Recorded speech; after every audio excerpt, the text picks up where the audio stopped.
IPhone 16 സീരീസിലേക്ക് മാറണമെന്ന് ഈ video കണ്ടാൽ നിങ്ങൾക്ക് മനസ്സിലാവും. പ്രൈസിൻ്റെ കാര്യം നോക്കുമ്പോൾ കൂട്ടിയിട്ടുമില്ല, പല മോഡലും കുറച്ചിട്ടുമുണ്ട്. 15 Pro Max നോക്കുമ്പോൾ അതുപോലെ തന്നെ 16 Pro Max നോക്കുമ്പോൾ കാര്യമായ മാറ്റങ്ങളൊന്നും ഒറ്റ നോട്ടത്തിൽ മനസ്സിലാവില്ല.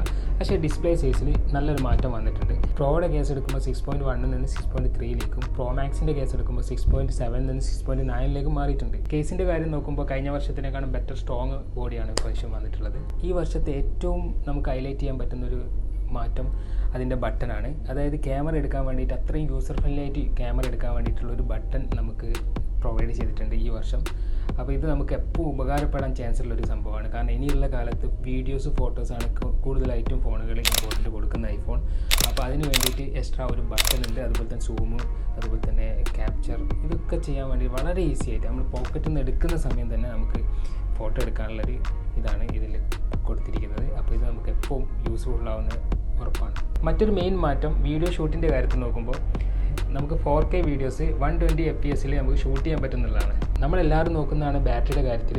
ഈ വർഷം 4% ഇമ്പ്രൂവ്മെൻറ്റ് ബാറ്ററിയുടെ കാര്യത്തിൽ വന്നിട്ടുണ്ട്. മറ്റൊരു കാര്യം എന്തെന്നാൽ 16 സീരീസിൽ ആപ്പിൾ ഇൻ്റലിജൻസ് കൊണ്ടുവന്നിട്ടുണ്ട്. ഇതിൽ മെയിൻ വിഷ്വൽ ഇൻ്റലിജൻസ് ആണ്. അതായത് നമ്മളൊരു വിഷ്വലായിട്ടുള്ള എന്തെങ്കിലും ഒരു സാധനം കണ്ടു കഴിഞ്ഞാൽ നമുക്ക് ക്യാപ്ചർ ചെയ്താൽ അതിൻ്റെ ഫുൾ ഡീറ്റെയിൽസ് കിട്ടും. അതിപ്പോൾ ഒരു ഡോഗ് ആണെങ്കിൽ ഡോഗിൻ്റെ കംപ്ലീറ്റ് ഡീറ്റെയിൽസ്, അത് ഏത് മേഡാണ്, അതിൻ്റെ എല്ലാ കാര്യങ്ങളും നമുക്ക് കിട്ടുന്ന ഒരു ഫീച്ചറാണ് ഇതിൽ വന്നിട്ടുള്ളത്. ഇതെല്ലാം കൺട്രോൾ ചെയ്യുന്ന ചിപ്സെറ്റിൻ്റെ കാര്യം നോക്കുമ്പോൾ A80 Pro എന്ന ചിപ്സെറ്റാണ് വരുന്നത്.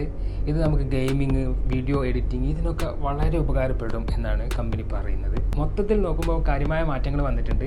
ബാറ്ററിയുടെ കാര്യത്തിലും അതുപോലെ തന്നെ ഡിസ്പ്ലേയുടെ കാര്യത്തിലും ക്യാമറയുടെ കാര്യത്തിലും ഒക്കെ നല്ല മാറ്റങ്ങളാണ് വന്നിട്ടുള്ളത്. അപ്പോൾ നിങ്ങൾക്ക് തീരുമാനിക്കാം മാറണോ എന്നുള്ളത്. അപ്പം ബാക്കി ആപ്പിളിൻ്റെ പ്രൊഡക്റ്റുമായിട്ട് നമുക്ക് നെക്സ്റ്റ് വീഡിയോസ് കാണാം.